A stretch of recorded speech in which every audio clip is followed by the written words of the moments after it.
ولا تجد أكثرهم شاكرين আল্লাহ আমি সামনে দিয়ে পেছন দিয়ে ডান দিয়ে বাম দিয়ে এই আমি দিক বলবো, ছেলেরা তোমরা জোয়ানরা সংখ্যা বলবা। সামনে দিয়ে, পেছন দিয়ে, ডান দিয়ে, বাম দিয়ে, কয়টা হইলো? তাফসীরটা একটা এটা যে চতুর্মুখী হামলা করবে ইবলিস। কিন্তু কেউ কেউ বলেছেন ইবলিস কাউকে ধোঁকা দেওয়ার ক্ষেত্রে কমপক্ষে 4টা পদ্ধতি গ্রহণ করে, মৌলিক পদ্ধতি। এটার সপক্ষে আবার তারা দলিল আনছেন। ঠিক সূরা আরাফের ইবলিসের এই বক্তব্যের 2 আয়াত পর 20-21 নম্বর আয়াত, যেখানে ইবলিস আমার বাবা মাকে ধোঁকা দেওয়ার ক্ষেত্রেও 4টা পদ্ধতি গ্রহণ করছে। কয়টা? আল্লাহ বলতেছেন فوسوس لهما الشيطان ليبدي لهما ما وري عنهما من سوآتهما وقال ما نهاكما ربكما عن هذه الشجرة إلا أن تكونا ملكين أو تكونا من الخالدين وقاسمهما إني لكما لمن الناصحين। বলেন পদ্ধতি কয়টা? আমি আয়াতের তর্জমা করব না, আমি শুধু পদ্ধতিগুলো শোনায় দিচ্ছি। ইবলিসের 1 নম্বর ধোঁকা হচ্ছে মা নাহাকুমা রাব্বুকুমা আন হাযিহিস শাজারা। আমার বাবা মাকে যা জিজ্ঞেস করে এই ফল খান না কেন হুজুর, ফল খান না কেন? বলে আল্লাহ নিষেধ করছেন।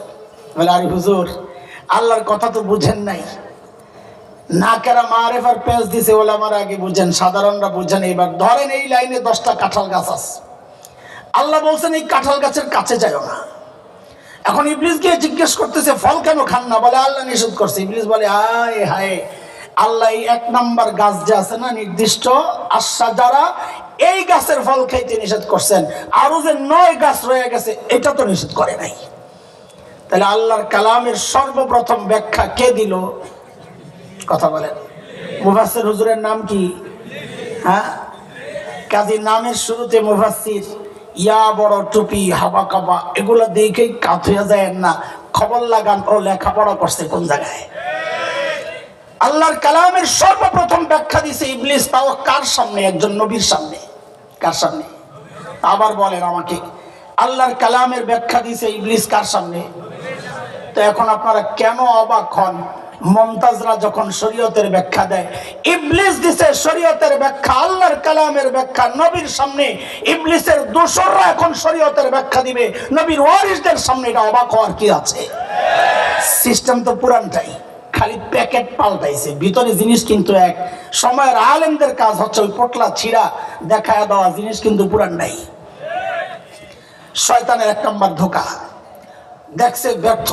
ইমাম গাজালি বলেছেন শয়তান কখনো এক পদ্ধতিতে লম্বা টাইম সময় দেয় না, একটা ব্যর্থ সাথে সাথে আরেক দিক দিয়ে হামলা চালায়। শয়তান যখন দেখলো প্রথম পদ্ধতি অকার্যকর, কাম হয় নাই, মাসে 2 নম্বর ইল্লা আন তাকুনা মালাকাইন। ফল কেন খান না হুজুর? আল্লাহ নিষেধ করছেন। হায় হায় হুজুর, বোকা হুজুর, কিছু বুঝে না। আল্লাহ নিষেধ করছেন কারণ এই ফল খাইলে আপনারা ফেরেশতা হয়ে যাবেন, এটা আল্লাহ চায় না। বলে এখানে কি ধোঁকা? এটা আকীদা বুঝতে হবে। আহলুস সুন্নাহ ওয়াল জামাতের আকীদা হচ্ছে সমস্ত নবীর মর্যাদা সমস্ত ফেরেশতার উপরে। বলেন নবীর দাম বেশি না ফেরেশতার? নবী আদম তো আগের থেকেই ফেরেশতার চেয়ে মর্যাদায় উপরে আছে, তিনি ফল খায়া নিচের মর্যাদায় ফেরেশতা হতে যাবেন কোন দুঃখে? ঠকাইতে চাইছে না জিতাইতে চাইছে? ঠিক এই সময়ের কিছু মানুষ মাদ্রাসাওয়ালাদেরকে নিয়ে এই খেলাটা খেলতে চায়। আমাদের শিক্ষা সিলেবাস সংস্কার কইরা ওলামাকে চায়, আলেমকে চায় ডাক্তার বানাইতে, বলে ইংরেজি ঢুকাও, বিজ্ঞান ঢুকাও। হ্যাঁ, আমরা ঢুকাই, আমাদের প্রতিষ্ঠানে আছে, আমরা ইংরেজি বিজ্ঞানের বিরোধিতা করি না। কিন্তু যাদের পক্ষ থেকে পরামর্শ আসে ওরা আমাদের আপনজন কেউ না, দূরের শত্রু যখন এই পরামর্শ দেয় তখন আমাদের ভিতরে ওই পিছনের কথা মনে পড়ে। ইবলিসও চাইছে আমার বাবারে ফেরেশতা বানাইতে, ওরাও চায় আলেমকে ডাক্তার বানাইতে, আলেমকে ইঞ্জিনিয়ার বানাইতে। অথচ নবী বলেছেন খায়রুকুম মান তাআল্লামাল কুরআন ওয়া আল্লামা। মর্যাদার দিক থেকে দুনিয়ায় আলেমের কাছে সাধারণ মানুষ অন্য যে কেউ হোক, আলেমের সামনে মর্যাদার দিক থেকে কেউ সমান হতে পারে না। শিক্ষক এবং ছাত্র তাদের সমান কেউ হইতে পারে না। আল্লাহ এমনি তো মর্যাদা উপরে উঠাইছেন, তিনি অন্য কিছু কইরা নিচে নামবেন কোন দুঃখে? আপনি বলবেন এই হুজুর তো বড় গাইয়ার খ্যাত সেকেলে ব্যাকডেটেড, খালি আমগরে পিছনে লইয়া যাইতে চায়। হ্যাঁ, একটা অভিযোগ তো আছে, আমরা এই দেশ ও জাতিকে 100 বছর পিছনে লইয়া গেছি। হায় হায়, আমাদের সমস্ত মেহনতকে অবজ্ঞা করা হয়েছে। আমরা কি এই দেশ ও জাতিকে 100 বছর পিছনে নিছি? কি মনে হয় আপনাদেরকে? কই নিছি? এই আপনারাও তো আছেন ভুলে। আমরা চেষ্টা করতেছি 1400 বছর পেছনে নেওয়ার জন্য, আর আমাদেরকে অপবাদ দেওয়া হয়, আমরা বলে 100 বছর পিছনে নিছি। তাহলে আমাদের সব খেদমত বেকার। আমরা সামনে নিতে চাই না, কারণ সামনের দিন যত আসছে কিয়ামতের ভয়াবহতার দিকে আমরা এগিয়ে যাচ্ছি। দিন গেছে পিছনেরটাই, লা ইয়াসলুহু আখিরু হাযিহিল উম্মাহ ইল্লা বিমা সালুহা আউয়ালুহা বিমা সালুহা বিহি আউয়ালুহা। আমাদের জন্য সমাধান ওইটাই যেই রাস্তায় আবু বকর ওমররা দেশ শাসন করেছেন, ওসমান আলীরা রাদিয়াল্লাহু আনহুম দেশ শাসন করেছেন কোরআন সুন্নাহ অনুযায়ী। ওই রাস্তা ছাড়া বিকল্প রাস্তায় যাবেন তো দুর্নীতি বাড়বে, বিকল্প রাস্তায় যাবেন খুন বাড়বে, রাহাজানি বাড়বে, দেশের টাকা বিদেশে পাচার করা হবে, আর পশ্চিমাদের পা চাটাচাটি হবে। ওগুলো সব দেখা শেষ। অন্য কিচ্ছু দেখতে চাই না, একটাই দেখতে চাই, বাংলাদেশ হবে আগামীর কোরআনের বাংলাদেশ, কোরআনের বাংলাদেশ।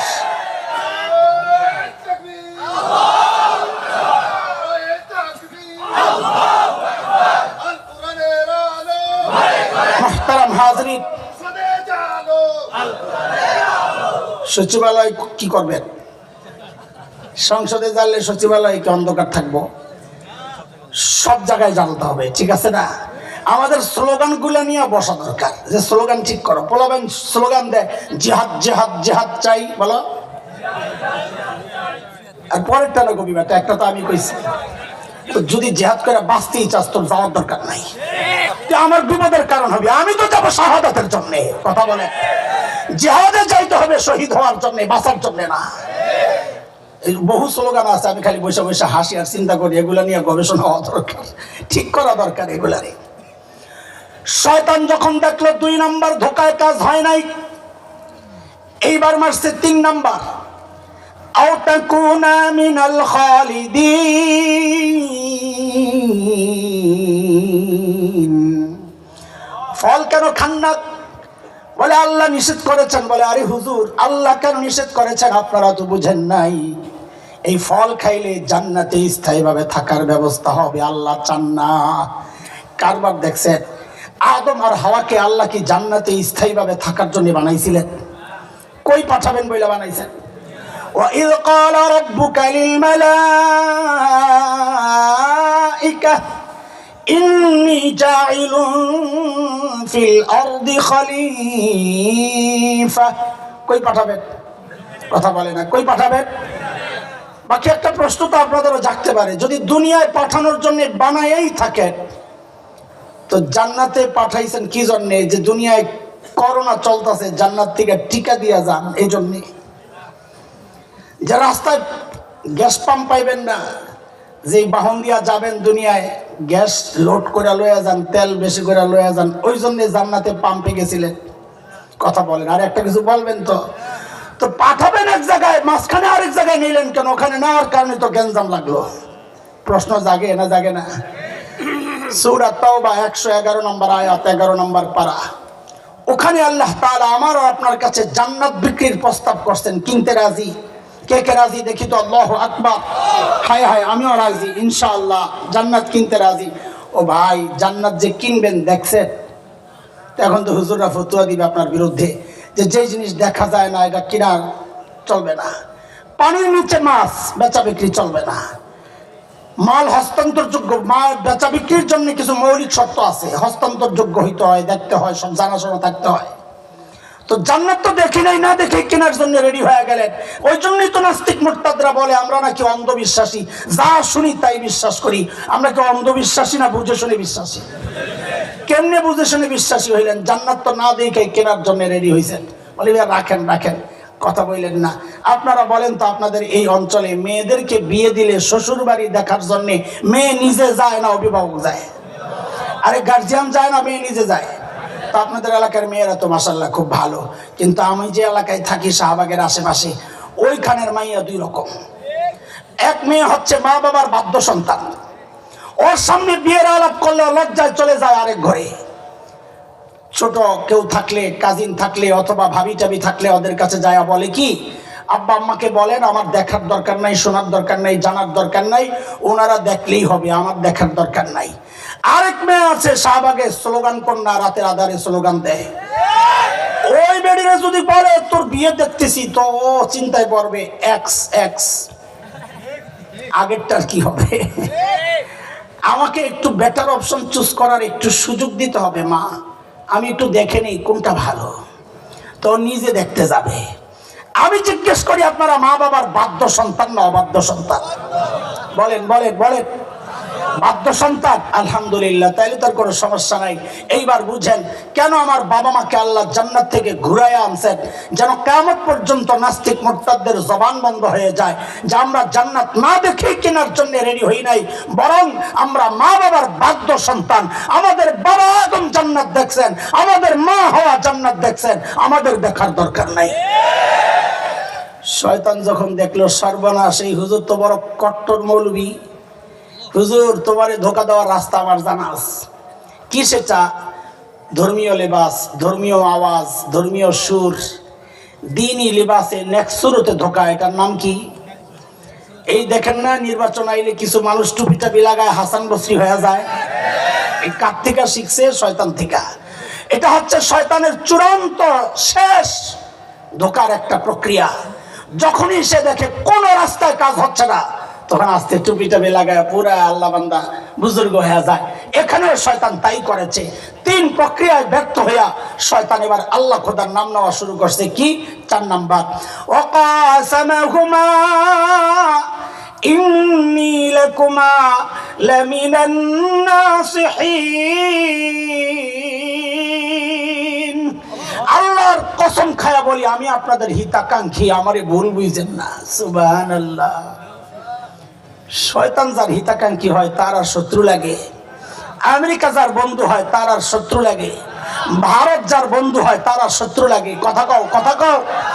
আমাদেরকে 17 বছর প্রায় ওই ট্যাবলেট খালি গিলাইছে, ভারত আমাদের বন্ধু। কি বন্ধু? কি কেন? এই দেয়, ওই দেয়, ওই দেয়, ওই দেয়, কত কিছু দেয়। সুবহানাল্লাহ। যেই লেজ দিয়া, যেই পাইপ দিয়া এখান থেকে চলে যেত সব মাখন, ওই লেজটা আর ওই পাইপটা যখন এদেশের যুবারা ইমানদাররা কেটে দিল 5 তারিখে, তো এখন সব দেওয়া বন্ধ করা শেষে শুরু করছে খালি হুমকি দেওয়া, হুমকি দেওয়া, হুমকি দেওয়া। কয়দিন যে কি লাফান্ডি লাফাইছে, পেঁয়াজ দিব না, দিস না তোকে পেঁয়াজ লাগবো না, আমগো আপায় শিখাইয়া গেছে পেঁয়াজ ছাড়াও তরকারি রান্ধন যায়। বলে গেছে না? বলে গেছে না? তোদের পেঁয়াজ লাগবে না, তোরা খা। এখন বস্তা আমার সামনে লইয়া বসে বসে কান্দে। কি দাদা খাচ্ছেন কেন দাদা? দাদা বাংলাদেশিরা পেঁয়াজ খাচ্ছে না, তোর ইচ্ছে না, তো মরে গেলুম দাদা, সব শেষ। খা ভালো করে পেঁয়াজ লাগবে না। যতদিন ওদের কাছে যাবেন ততদিন আপনাকে ধোকাই দিবে। এটা এমন জাতি, যারাই ক্ষমতায় আসতে চান সবার প্রতি আমাদের মেসেজ, মেরুদণ্ড সোজা করে দাঁড়ান। এই চাটাচাটি বাদ দেন, আল্লাহমুখী হন, আফগানিস্তানের দিকে তাকায় দেখেন। এখন ওদেরকে সালাম দিতে পারাকে ভাগ্য, সৌভাগ্য মনে করে ভারতীয়। তাকায় দেখেন, কারণ মুসলমানকে মেরুদণ্ড সোজা করে দাঁড়াতে যে জিনিসটা সহযোগিতা করে সেটা হচ্ছে খেলাফত। খেলাফত ব্যবস্থা ছাড়া মুসলমান মেরুদণ্ড সোজা করে দাঁড়াতে পারে না। শয়তান যায় যখন এই কথা কইল, আমার বাবা মা চিন্তা করছে আল্লাহর নামে কসম খাইছে, এটা কি আর মিথ্যা হইতে পারে? আল্লাহ ওয়ালারা আল্লাহর প্রতি দুর্বল, আল্লাহর নামের কসম খাইছে, গইলা গেছে, ফল খায়া গেছে। এত কিছু যে বললাম, আমার মূল উদ্দেশ্য আরেকটা, কি সেটা? শয়তান ধোঁকা দেওয়ার ক্ষেত্রে পদ্ধতি একটা গ্রহণ। বর্তমান সময়ে আমাকে আপনাকে দিন থেকে দূরে সরানোর জন্য যে শয়তান একই পদ্ধতি গ্রহণ করবে, কোনটা? ওই যুগের পদ্ধতি, লা তাসমাউ লিহাযাল কোরআন, সরাসরি বলা, কোরআন শুনবা না, কাউকে শুনতে দিবা না। না, এরা এখন আর সরাসরি এটা বলবে না। এরা বিশেষ করে গত 20 বছর এরা যে কৌশলটা অবলম্বন করেছে সেটা হচ্ছে ভয়ঙ্কর দুটা কৌশল। একটা হচ্ছে মডারেট মুসলমানদের মাধ্যমে ধোঁকা দেওয়া, আরেকটা হচ্ছে মডার্নিস্ট তথাকথিত মুরতাদ, আসলে তথাকথিত নামদারি মুসলমানদের মাধ্যমে মুসলমানদেরকে ধোঁকা দেওয়া, তাদের ঈমানকে শেষ করা। আমি খুব অল্প সময়ের মধ্যে দুইটার একটু পার্থক্যটা বুঝাই, নাইলে বুঝবেন না। মডারেট মুসলমানের কাজ কি? সারা দুনিয়া থেকে ওরা বেছে বেছে এমন কিছু মুসলমান আইডল বের করেছে এবং তাদেরকে এমন ভাবে হাইলাইট করেছে সারা দুনিয়া ওদের পেছনে। ওদের কাজটা কি? ওদের কাজটা হচ্ছে শরীয়তের কোন বিধানকে সরাসরি অস্বীকার করবে না। ইনিয়ে বিনিয়ে শরীয়তের মূল যে চাওয়া, ওইখান থেকে মানুষকে দূরে সরাইয়া আরেক জায়গা দিয়ে ব্যাখ্যা দিয়া ওরে ওখানে ব্যস্ত রাখবে। উদাহরণ না দিলে বোঝাটা আরো কঠিন হবে। যেমন ধরেন, জিহাদ একটা শরীয়তের অনিবার্য বিধান, অস্বীকার করলে ঈমান থাকবে। ওরা জানে এটা। আমরা যদি বলি জিহাদকে উঠায় দাও কোরআন থেকে, মুসলমান এটা সহ্য করবে না। এখন কি করা?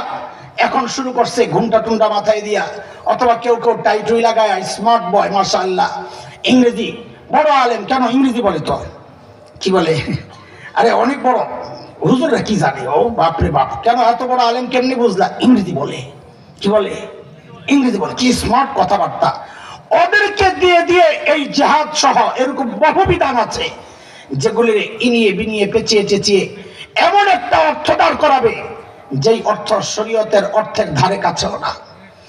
জিহাদের মূল অর্থ ময়দানে লড়াই করা। অন্য অর্থকে আমরা অস্বীকার করছি না। প্রচেষ্টাও জিহাদ, নামাজও জিহাদ, বাতিলের বিরুদ্ধে কথা বলাও জিহাদ, খানকা মেহনত করা জিহাদ, ইমানি আন্দোলন করছে জিহাদ, অস্বীকার করছি না। কিন্তু জিহাদের মূল অর্থ থেকে সরাইয়া আমাদেরকে এদিক ওদিক নেওয়ার যা প্রচেষ্টা হচ্ছে, এটার কারণ কি জানো মুসলমান? কারণ সম্মুখ লড়াই করা ভয় পায়। ওরা জানে মুসলমানদের সাথে মুখোমুখি লড়াই তো আমরা পারবো না। কেন? যাদের দিল তামান্না করে সবসময় শাহাদাতের বাসনা, যারা লালন করে আজন্ম, ওদের সাথে সম্মুখ লড়াই পারবে না। মৃত্যুকে যারা ভয় পায় না, ওদের সাথে লড়াই করে টেকা যায় না। মুসলমানের এই হিম্মত, মুসলমানের এই চরিত্র ওরা দেখে দেখে অভ্যস্ত। এই জন্য ওরা আমাদের সাথে সম্মুখ লড়াই আসতে চাচ্ছে না। ওরা চাচ্ছে মুসলমানদের হৃদয়ে জিহাদের প্রতি একটা ভীত ভয় সঞ্চার করা, মানুষের মধ্যে আতঙ্ক তৈরি করা। জিহাদের কথা শুনলেই যেন মানুষ ঘাবড়ে যায়। মুসলমান যেন জিহাদের এই ইমানি কাজটা যেন ওরা না করে, তাইলে মুসলমানদেরকে শাসন করা, দমানো ওদের জন্য সহজ হবে। এই কাজটা ওরা সুকৌশলে করে যাচ্ছে মডারেট মুসলমানদের মাধ্যমে। আরেকটা গ্রুপ হচ্ছে মডার্নিস্ট, যারা শরীয়তের সব বিধানকে অস্বীকার করবে না। একটু খেয়াল করা লাগবে। বিষয় জটিল না, কিন্তু আলোচনা কম হওয়ার কারণে অনেকের কাছে জটিল মনে হইতে পারে। শরীয়তের সব বিধান অস্বীকার করবে না, নামও মুসলমান। মৃত্যুর পরে জানাজা হয়, কুলখানি হয়, চল্লিশা হয়। এমন মুসলমানের অভাব বাংলাদেশে নাই।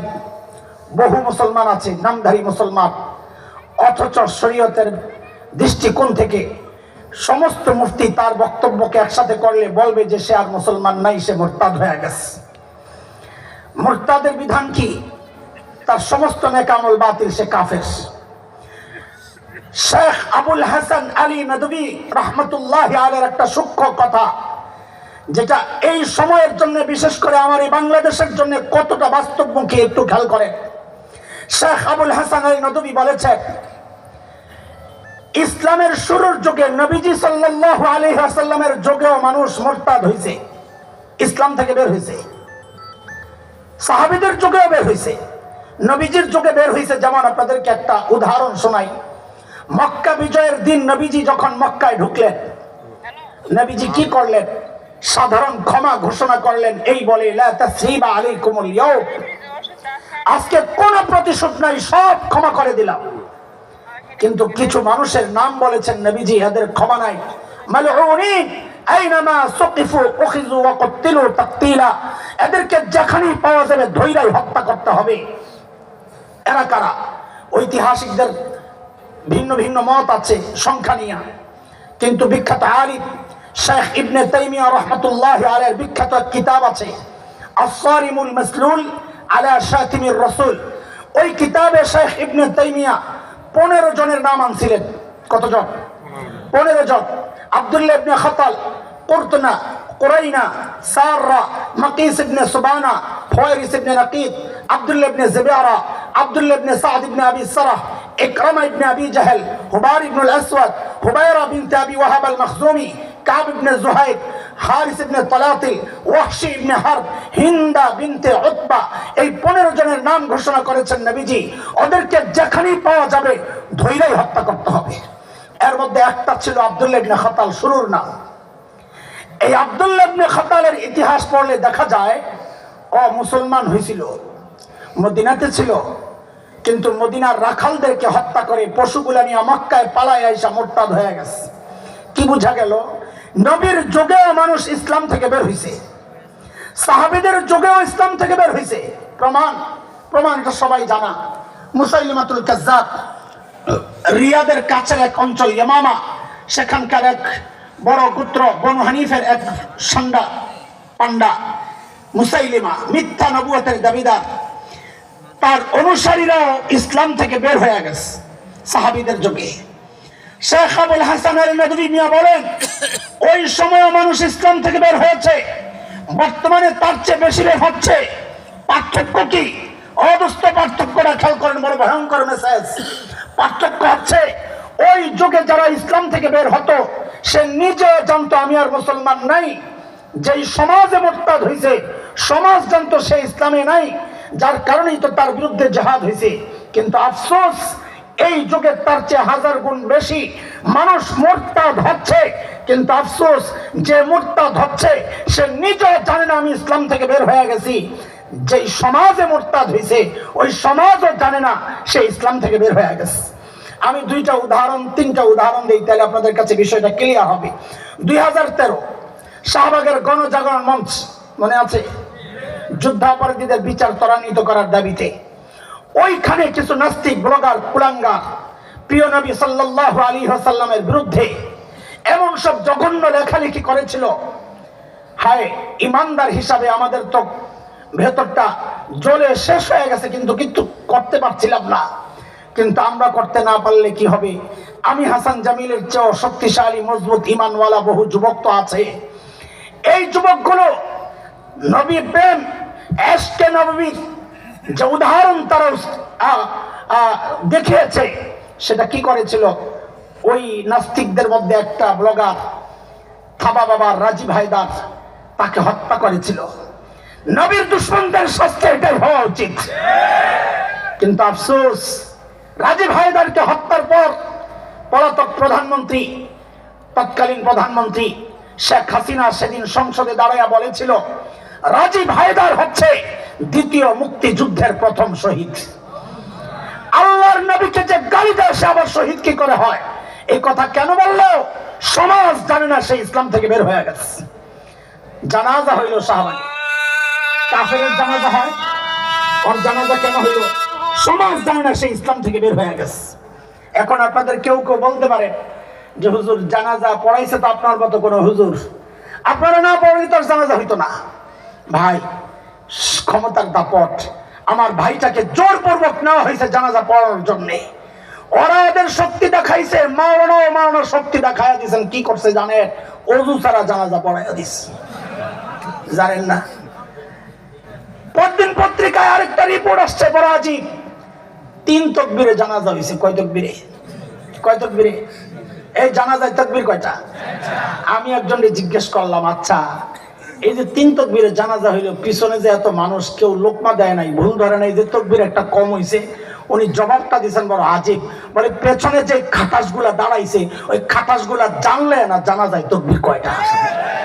আরে ভুল ধরার জন্য তো নিজের জানা লাগবে। উদাহরণ নাম্বার, এই ভাই জানাজা কেন হইল? সমাজ জানে না সে ইসলাম থেকে বের হয়ে গেছে। তিন নম্বর উদাহরণ, বর্তমান সময়ের এক ভয়ঙ্কর ফিতনার নাম হচ্ছে বাউল ফিতনা। অনেকে মনে করে তারা মুসলমান, খালি মুসলমান না, আধ্যাত্মিক মুসলমান, লেভেলটা খুব উঁচা। কিসের মামুনুল হক? তাদের লেভেল অনেক উঁচা, আধ্যাত্মিক মারিফতি মুসলমান। অথচ এতে কোনো সন্দেহ নাই ইসলামের সাথে এদের কোনো সম্পর্ক নাই, সবগুলোই নাস্তিক মুরতাদ হয়ে গেছে। অথচ দেখেন এই বাউল সরকার, আবুল সরকার, আমি ডাইরেক্ট বলে বলছি বাউল সরকার, এই আবুল সরকার যখন আমার আল্লাহকে নিয়ে কোরআনুল কারীমের এক সূরা সূরাতুন নাস, এই সূরাতুন নাসকে নিয়ে যে জঘন্য উক্তিগুলো সে করেছে, এতে করে তার ঈমান কোন রকমের টেকারও কোনো সম্ভাবনার বাকি থাকে নাই। অথচ আমরা কি দেখলাম, এই সমাজের নামদারি মুসলমান কিছু তাদের পক্ষ নিয়ে দাঁড়িয়েছে। এই দেশের এক শীর্ষ রাজনৈতিক দল, তার শীর্ষ রাজনৈতিক নেতা, তার নাকি চেতনায় আঘাত লেগেছে, তিনি কষ্ট পেয়েছেন। সুবহানাল্লাহ। যেই চেতনা আমার ঈমান ধ্বংস করে, যে চেতনা আমার ঈমানের মুখোমুখি দাঁড়ায়, এই চেতনা তোমাদের হইতে পারে, ঈমানদাররা ওই চেতনায় লাথি মারে, লাথি মারে, লাথি মারে। মুসলমান, আফসোসের সাথে বলতে হয়, এক সময় নাস্তিকতার চর্চা এইভাবেই হয়েছে, বিচ্ছিন্ন বিক্ষিপ্ত ভাবে। কিন্তু আমাদের গুনার শাস্তি, আমাদের গুনার শাস্তি আমাদের কাঁধে এখন এমন এক সরকার চেপে বসেছে, যাদের হাত ধরে এখন রাষ্ট্রীয় পৃষ্ঠপোষকতায় নাস্তিকতার চর্চা হচ্ছে। আপনারা বলবেন কেমনে কেমনে, কয়টা বলবো, ভিতরের খেলা কি চলছে, কাকে বুঝাবো, কেমনে বলবো? গত প্রায় 17 মাস ধরে এই বিষয়গুলো আমরা বলছি। যে সাহস খুনি হাসিনা গং করে নাই, সেই দুঃসাহস এখন তারা করে যাচ্ছে। জাতিসংঘের মাধ্যমে এই দেশে সমকামিতার যে এজেন্ডা, এটাকে বাস্তবায়নের সব রকমের প্রক্রিয়ায় তারা আছে, লাইগাই আছে। সমকামিতার বিষয়, ট্রান্সজেন্ডার, এগুলো অনেক বলেছি, অনেকে বুঝবে না, অনেকে জানেন পুরাটাই। সহজে বলি, ছেলে ছেলে বিয়ে করার একটা ব্যবস্থা তারা করতে চাচ্ছে।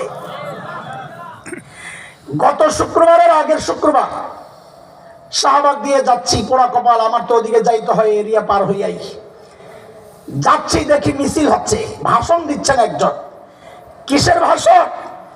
নারী পুরুষের সমান অধিকারের ভাষণ দিচ্ছে। নারীবাদীরা যেহেতু এখন দাপট ক্ষমতার, এনজিওওয়ালারা এখন পশ্চিমারা বিভিন্ন প্রজেক্ট দেয়, তার মধ্যে নারীদের অধিকার বাস্তবায়ন, এটা একটা প্রজেক্ট। আপনি কি মনে করেছেন নারী পুরুষের সমান অধিকার মানে কি মনে করেছেন? জামাই যদি বাথরুমে, টয়লেটে 10 মিনিট কাটায়, বিবিকে 10 মিনিট কাটানোর অধিকার দেওয়া লাগবে, আপনি কি মনে করেছেন এই সমান অধিকার? না, ওদের টার্গেট এটা না। ওরা এনিয়ে বিনিয়ে আশপাশ দিয়ে ঘুরে, কিন্তু ওদের টার্গেট ইসলাম। সব বিষয়ে টার্গেট ইসলাম। আমি একটা ছোট্ট উদাহরণ দেই। শরীয়তের বিধান হচ্ছে সন্তান উপযুক্ত হয়েছে, বিয়ে করায় দাও, নাকি? وأنكحوا الأيام منكم والصالحين من عبادكم وإمائكم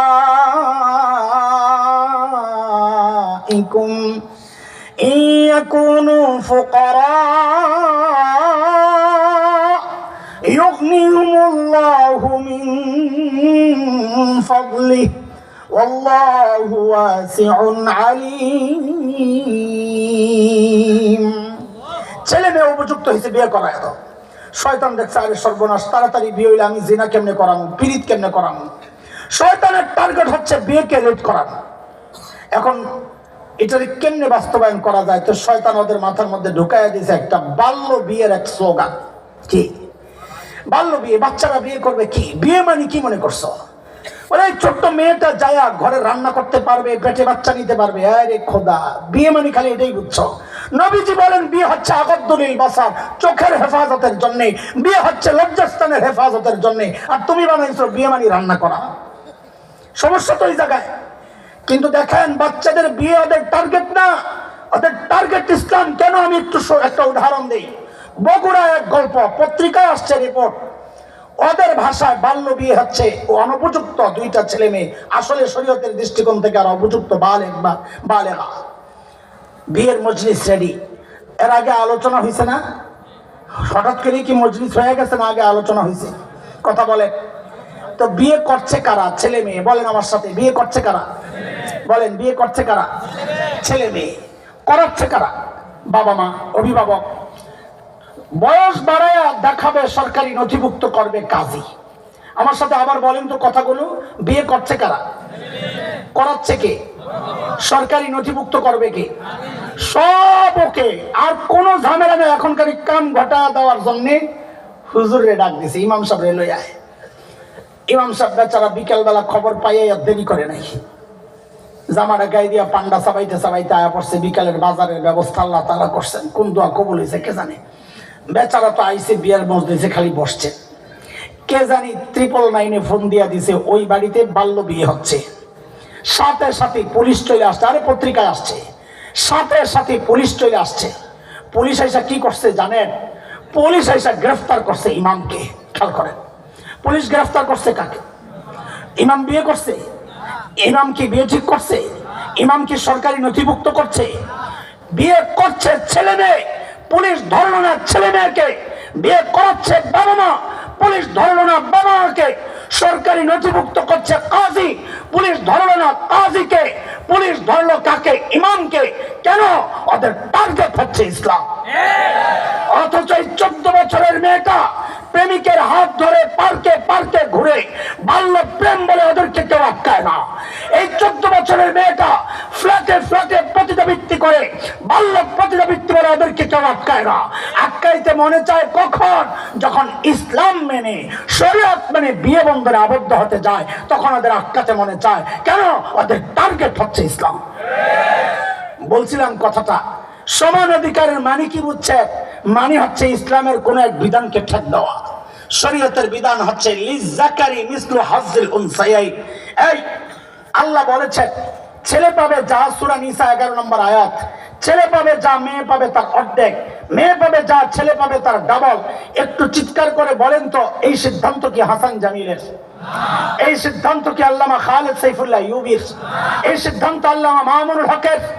এই সিদ্ধান্ত হেফাজতে ইসলামের? এই সিদ্ধান্ত জামায়াতে ইসলামের? একটু চিৎকার করে বলতে হবে এই সিদ্ধান্ত কার? আরো জোরে বলতে হবে কার? এখন এই সিদ্ধান্ত যদি কেউ অস্বীকার করে তার ঈমান থাকবে? বলেন ঈমান থাকবে? এখন দেখেন কি এক স্লোগান উঠাইছে, সমান অধিকার। এমন ভাবে প্রচারণা চালাচ্ছে, ভালো মানুষের দিলের মধ্যে সংশয় তৈরি করে দিয়েছে।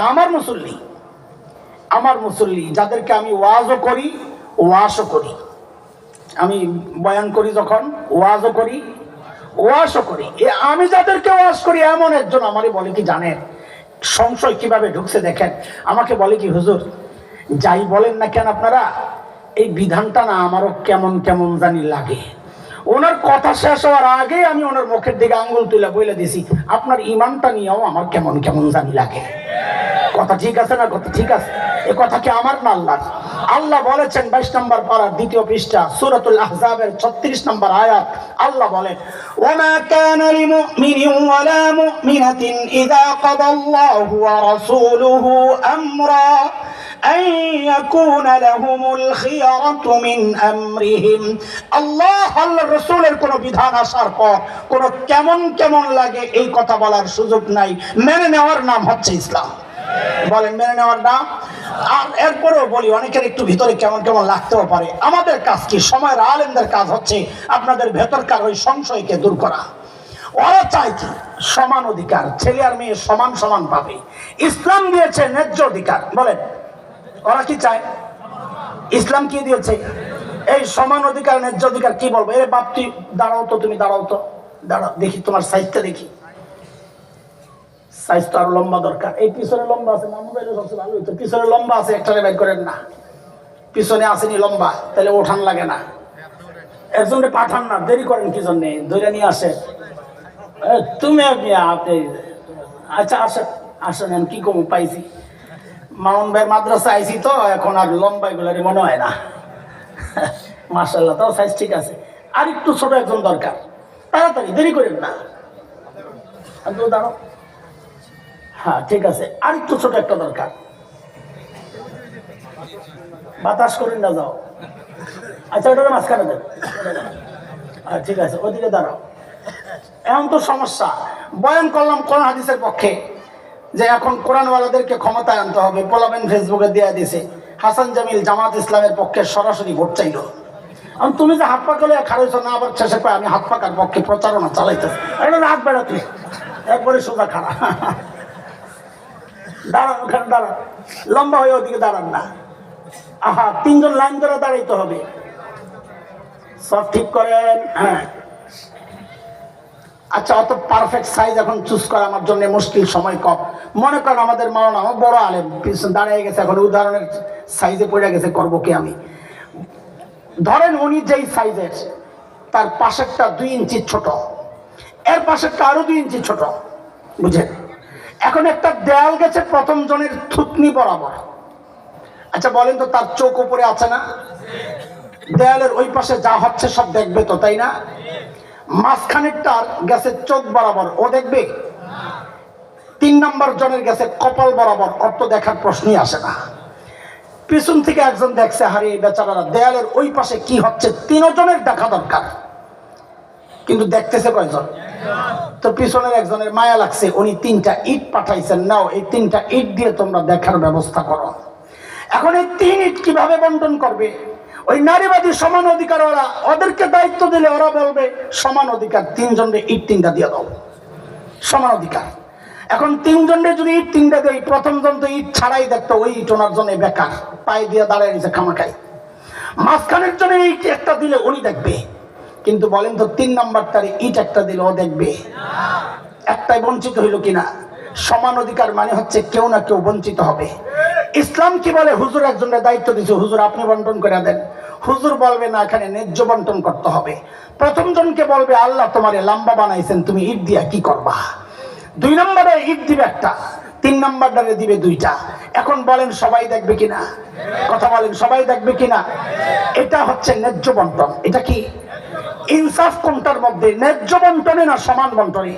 তাড়াতাড়ি বলেন আমাকে, ন্যায্য বন্টনে সমান বন্টনে? এই দেখেন, সমান বন্টন যারা দাবি করে ওরা না বুঝাই করেন, এটা মনে করেন না, ওরা বুঝা শুনেই করে। ওদের টার্গেট হচ্ছে ছোট্ট একটা বিধান থেকে যদি মুসলমানদেরকে দূরে সরাইতে পারি, মুসলমান প্রতি বছর হজ করলেও তো কাফের।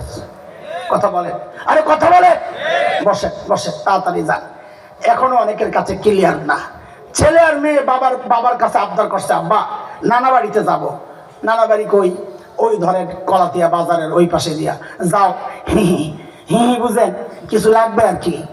তা বাবা হুজুর মানুষ, মেয়েরে দিছে 50 টাকা, ছেলেরে দিছে 100 টাকা। বলে মেয়েরে কত, ছেলেরে কত? এই দৃশ্য দেখেই তো নারীবাদীরা হাউকাউ শুরু করছে। হুজুরদের কাজে হচ্ছে মেয়েদেরকে ঠকানো।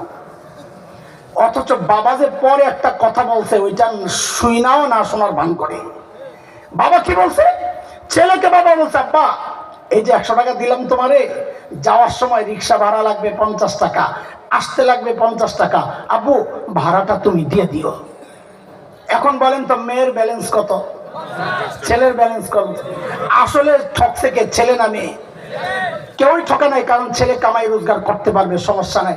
আচ্ছা আরো সহজে বুঝে, আমাদের এই জামিয়াতুত তারবিয়ার মাহফিল হইল, কিছু টাকা পয়সা আসছে, মাওলানা হুসাইন সাহেব আছেন, বললেন বাজার করা দরকার। বোর্ডিং ম্যানেজারকে ডাক দিছে, এই বাজারে যাওয়া দরকার, কলাতিয়া বাজার। কত লাগবে কালকের বাজার? বলে হুজুর 5000 টাকা লাগবে। তো হুজুর গনে গনে 5000 টাকা বের করে দিস। কত? কি জন্যে বলেন, তাড়াতাড়ি বলেন, কি জন্যে? হুজুরের পিচ্ছে একটা আছে ছোট্ট কটকটে কপ, আইসা বলে আব্বু আমি একটু বাজারে যাই। যাও। হি হি বুঝছেন তো, কি কিছু লাগবে আর কি। তো হোসেন ভাই পকেট থেকে একটা কচকচে 100 টাকা নোট বের করে দিয়েছেন, নাও মজা খাইও। কি জন্যে? আমার সাথে কথা বলতে হবে না, ভুলে যাবেন পরে। কি জন্যে? আবার বলেন কি জন্যে? বোর্ডিং ম্যানেজাররা দিয়েছিলেন কত? কি জন্যে? পিচ্ছিরে দিছে কত? কি জন্যে? যেই না পিচ্ছির সামনে 100 টাকা ধরছে, ওরে বাপরে বাপ, পিচ্ছি 360 ডিগ্রি এমন এক মোটর মারছে। কিসে তুমি সবসময় খালি আমার সাথে কিপটামি করো, তোমার এই 50 টাকা 100 লাগবো না, 100 টাকা কিসে? আরে কিসে বলবি তো, আমি 100 নেবো না। কত লাগবে? আমাকে 5000 টাকা দিতে হবে। 5000 কেন? হুজুরকে দিছ? আরে হুজুর তো বাজার করবে, তাতে কি আমিও তো বাজারে যাব, সমান অধিকার। আমি জিজ্ঞেস করি, আপনারা বুঝেন, এই যে বাচ্চার সমান অধিকারের দাবিটা, এটা যৌক্তিক না পাগলামি? জোরে বলেন, আরো জোরে বলেন। এইবার শরীয়তের বিধানটা দেখেন তো, ওরা কি পাগলামি আমাদেরকে দিয়ে করাইতে চায়। আল্লাহ ছেলেকে ভাগ দিয়েছেন 2, কত? মেয়েকে বলেন, আবার ছেলের ভাগ কত? মেয়েকে। আল্লাহ ছেলের ভাগ দিয়েছেন 2, কিন্তু দায়িত্ব দিয়েছেন 4টা। কয়টা? কয়টা বলেন? ছেলের ভাগ কত? দায়িত্ব। আল্লাহ মেয়েকে ভাগ দিয়েছেন কত? দায়িত্ব। আমি যেভাবে বলি বাচ্চারা ওইভাবে বলো, যেন সংশয়বাদীদের কলিজায় লাগা সংশয় নিচে দিয়ে বের হয়ে যায়। বলো 0। ধাক্কা মারবা তো নিচে পড়ে দেবো। আল্লাহ মেয়েরে ভাগ দিয়েছেন কয়টা? দায়িত্ব। এই সেট থেকে আওয়াজ আসতেছে না। ছেলেরে আল্লাহ ভাগ দিয়েছেন কয়টা? দায়িত্ব। মেয়েরে ভাগ দিয়েছেন কয়টা? দায়িত্ব। ছেলের 2 ভাগ, দায়িত্ব 4 কেমনে বুঝেন? আল্লাহ যেন ছেলেকে বলছেন, ও ছেলে, তুমি যদি স্বামী হও, 1 নাম্বার, তুমি যদি স্বামী হও, স্ত্রীর ভরণ পোষণের সব দায়িত্ব তোমার স্বামীর। 2 নাম্বার, ও ছেলে, তুমি যদি বাবা হও, তো কন্যার ভরণ পোষণের দায়িত্ব তুমি বাবার। 3 নাম্বার, ও ছেলে, তুমি যদি সন্তান হও, তো মায়ের ভরণ পোষণের দায়িত্ব তুমি সন্তানের। 4 নাম্বার, ও ছেলে, তুমি যদি ভাই হও, তো বোনের ভরণ পোষণের দায়িত্ব তুমি ভাইয়ের। বলেন তো ভাগ কয়টা? দায়িত্ব কয়টা? 2 কেন? বোঝা গেল এই 4 গ্রুপের খরচপাতি করার জন্য, বাজার সদাই করার জন্য।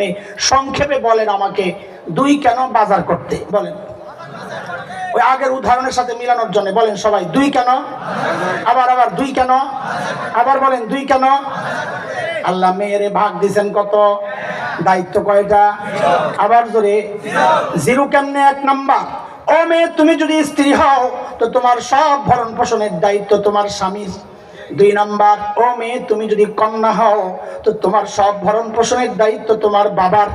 3 নাম্বার, ও মেয়ে, তুমি যদি মা হও, তো তোমার ভরণ পোষণের সব দায়িত্ব তোমার বাবার, ছেলের, সন্তানের।